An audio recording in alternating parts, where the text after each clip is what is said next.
High বন্ধুরা, শুভ সকাল সবাই রে।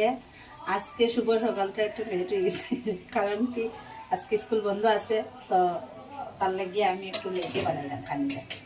আর লেটে বানাইলাম আজকে রুটি আর সবজি বানাইলাম। এদিকে সবজি বানাইছি বয়াইছি, ওখানে হয়েছে না, আর এদিকে রুটি বানাইমু, তারপরে খাইমু। লেট হয়ে যাব খাওয়া হওয়ার পর। আজকে বৃহস্পতিবার আছে, ঠাকুর করে দিমু দিয়া দুপুরের খানিটা মাতার আর গড় রান্তাম না, এটার লেগে বুঝছ।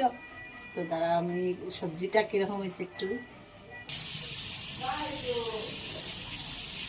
সবজি হয়ে গেছে বন্ধুরা, তো সবজি নামাই নিলাম। সবজিটা হয়ে গেছে আমার। কিরকম হয়েছে সবজির কালারটা? আমার তো মশলা কম, এটার লেগে একটু কাঁচা মরিচ বানাইছিল, তো কমেন্টটা করে প্লিজ। তো আমার রুটিও রেডি হয়ে গেছে বন্ধুরা, জলি যা হয়ে যাবে। দেখো আমার রুটি হয়ে গেছে রেডি ফাইনালি। আর এদিকে সবজি হয়ে গেছে, তো একটু সবজি লই নাই। এখানে রুটি সবজি সুন্দর একটু বানাইলাম, তো জানি না কিরকম হইব বুঝতে পারছি না।